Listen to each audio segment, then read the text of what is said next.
Bonjour, chers compatriotes, et bonjour toute la communauté. Euh, Aujourd'hui, il y a un sujet politique qu'on va aborder, mais bien avant ça, je veux vous rappeler, cette chaîne est dédiée principalement à l'investissement dans le domaine agricole au Congo, et on encourage le maximum de gens possibles, de la diaspora surtout, à pouvoir jeter un coup d'œil là-dessus, puis à pouvoir contribuer à faire en sorte qu'on puisse développer notre agriculture, puisque c'est inconcevable qu'on puisse avoir des terres arables à perte de vue et qu'on puisse dépendre encore de l'importation dans ce pays, importer des produits agricoles. Ça devait pas du tout arriver, sauf qu'on est encore dedans. Pour pouvoir survivre, on est en train encore d'importer des produits agricoles au Congo. Donc, nous, on a décidé de nous y mettre, de faire en sorte que cette chaîne puisse être brisée pour qu'on puisse encourager le plus de Congolais qui sont dans la diaspora de pouvoir s'investir en agriculture au Congo. Et ça, chers compatriotes, c'est pas si compliqué que ça.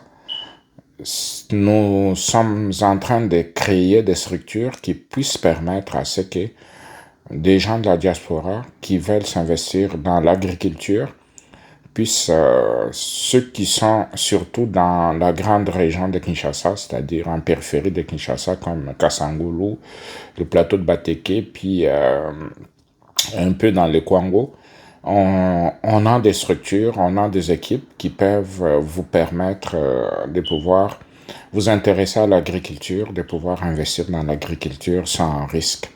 Et nous, on peut vous accompagner dans vos projets puisque c'est un peu une des raisons pour lesquelles on a créé cette chaîne. Aujourd'hui, on va parler d'un sujet, somme toute, différent. On va parler de ce qui se passe au Congo. Et des fois, c'est triste à dire quand on voit aujourd'hui la sortie médiatique de l'ex-président Joseph Kabila. Sincèrement, on se pose des questions si vraiment ce pays a de la chance. Non. C'est triste à dire que ce monsieur puisse venir condamner l'Afrique du Sud pour son envoi des troupes pour protéger les populations congolaises. Que ce monsieur puisse arriver à demander à la communauté internationale de pouvoir regarder le problème du M23 comme étant un problème des Congolais et qu'on devait organiser le dialogue avec tous ces groupes armés et qu'on puisse trouver des solutions avec eux. C'est vraiment triste venant de quelqu'un qui a dirigé le Congo. Et là où le bas blesse encore plus, c'est qu'il accuse le président actuel de dérive dictatoriale, de museler toute l'opposition, de massacrer la population. En tout cas, pour ceux qui savent qu'est-ce qui s'est passé pendant les 18 ans de règne de ce monsieur, et qu'aujourd'hui on le voit faire des sorties médiatiques pour se plaindre ou pour accuser les autres, c'est vraiment triste, triste à dire. Il n'y a pas de mots pour décrire cette attitude de cet homme qui a méprisé le pays entier, puis qui nous a laissé dans un chaos total, qui a signé des accords aberrants avec des groupes comme le M23 là. Puis aujourd'hui, on essaie de s'en sortir de tous ces filets-là, puis il réapparaît pour dire qu'on devait négocier, puis qu'on devait que les autres pays qui nous appuient ne puissent pas le faire. Alors qu'il n'y a pas très longtemps, il y a 2 semaines de cela, on a massacré des Congolais plus de 3000 à Goma, et ce monsieur n'est jamais sorti pour condamner cela. Et on a vu tout ce qui s'est passé. Moi, personnellement, j'ai vu des vidéos. On a tué déjà, je ne peux pas vous la mettre ici. Les vidéos, les Congolais ont été, en fait, à coups des bâtons. On les a assommés, déjà là, sans défense, attachés, main dans le dos. Puis on les a achevés à coups des bâtons, et puis à la tête, et puis un après l'autre, et tu vois comment les gens agissent avant de rendre l'âme. Et ce sont ces gens-là qu'on devait écouter, qu'on devait négocier avec pour le bien du Congo. Non, M. Kabila, lui-même, je comprends maintenant pourquoi le président Tshisekedi avait dit dernièrement, il a répété à plus d'une fois, que l'AFC de Nanga, c'est Kabila. Et aujourd'hui, on a la preuve que ce que le président disait était tout à fait vrai, puisque le monsieur ne s'est pas dévoilé aujourd'hui. Il a, il a avoué clairement que on devait écouter ces groupes de terroristes-là et qu'on devait s'asseoir avec pour pouvoir trouver des solutions au problème du Congo. Et ça, c'est vraiment... C'est plus que... C'est triste. C'est triste qu'on puisse parler de cet homme sous cet angle-là, puis qu'on puisse parler du Congo en parlant de Kabila, puis quelqu'un qui a été président au Congo, qui aujourd'hui défend des groupes armés. Ça s'est demandé sur quelle planète il vit, lui. Le Congo lui a tout donné. Il est devenu ce qu'il est là grâce au Congo. Il a pu faire tout ce qu'il est devenu grâce au Congo. Et ce monsieur devait déjà depuis 2019-2020 devait déjà être neutralisé, mis en prison. Je ne sais pas pourquoi le pouvoir actuel a laissé ce monsieur-là libre, vaguer à ses occupations, puisque aujourd'hui on voit qu'il est devenu plus un problème que si on l'avait neutralisé à l'époque. Je pense que la situation serait différente aujourd'hui, puisque derrière le Rwanda, puis il y a ces conglomérats des Congolais de mauvais goût, entre autres les Nanga, puis des autres pantins qui sont en Europe, je ne veux même pas citer leur nom, qui continuent à faire en sorte que notre pays puisse sombrer. Et quand on regarde toute cette situation-là, on se pose des questions si réellement on est vraiment en passe de considérer notre pays comme étant un vrai pays, puisque c'est triste, c'est triste.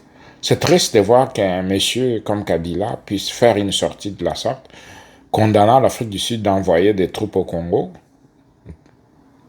Pour lui, il devait laisser des Congolais continuer à se faire massacrer par ses amis du M23, de l'AFC, des Nanga, puis en fait, son AFC à lui, et que les autres ne pouvaient pas nous venir en aide, qu'on ne pouvait pas arrêter ce massacre, qu'on devait le laisser progresser pour prendre Kinshasa. Non, c'est triste qu'on a fait le choix de la démocratie, et quand on fait le choix de la démocratie, on doit respecter les règles de la démocratie.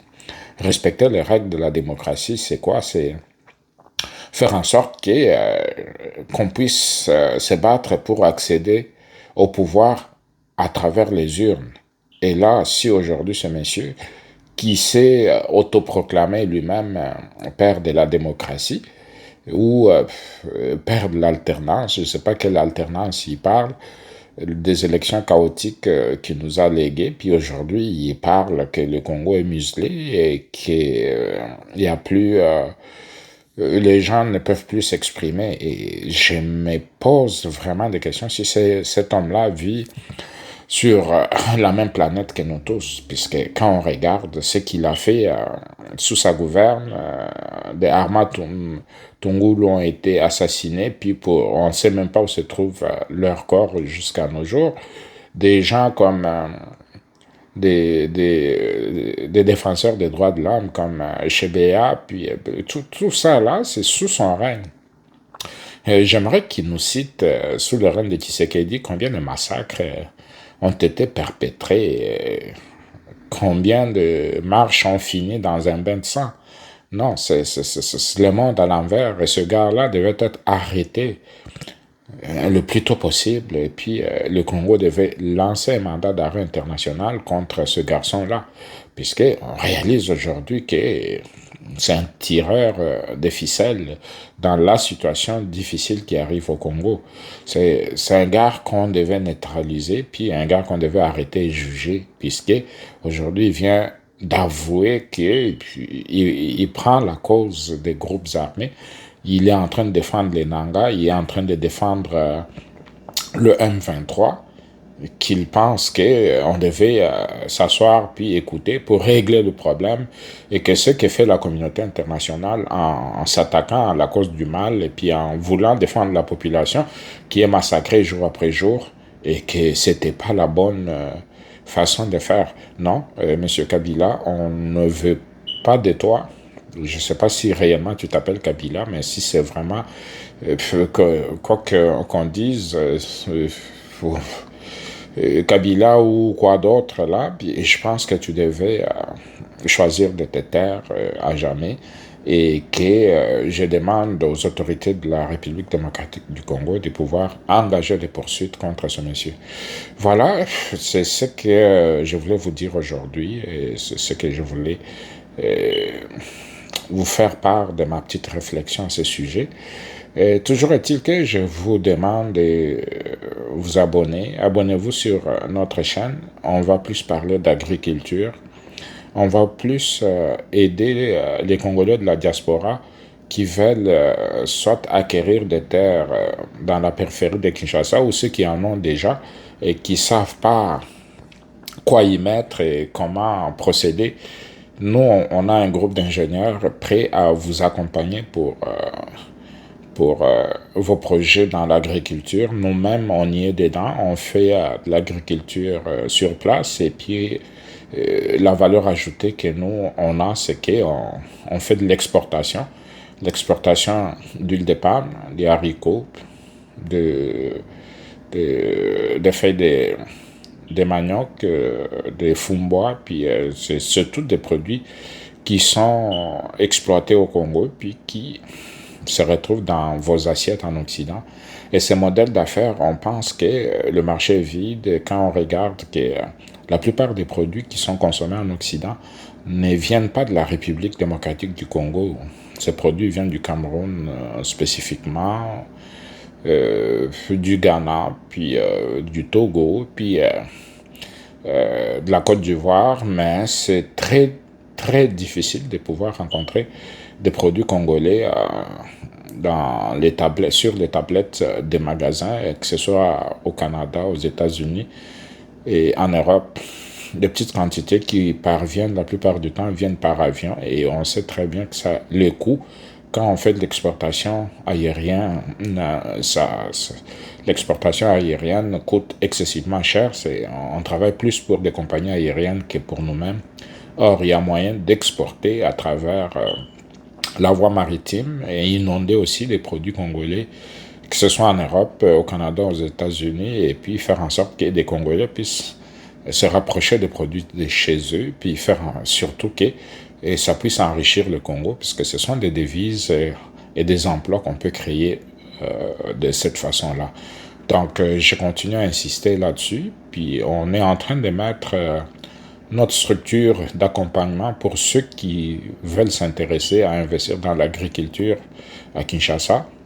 On est prêt à vous accompagner, et très bientôt on va afficher nos numéros pour que vous puissiez nous joindre pour avoir plus de renseignements là-dessus. Et sachez que juste autour de Kinshasa, il y a 20 millions de consommateurs, et ces 20 millions de consommateurs, il y a des produits qui ne prennent que 2-3 mois avant d'être cueillis et puis vendus. Donc, vous avez beaucoup de possibilités pour pouvoir le faire. et multiplier votre capital qui dort sur vos comptes en Occident. Et en faisant ainsi, on crée des emplois au Congo, puis on fait aussi enrichir les Congolais. Puis la meilleure façon, à notre avis, de pouvoir contribuer plutôt que de continuer à parler, parler, parler pour ne rien faire. Donc, on a cette possibilité-là qui s'offre à nous. Encore une fois, je vous salue et puis à la prochaine. Moi, c'est Eli Moulaja, un entrepreneur affirmé. Merci beaucoup. Au revoir.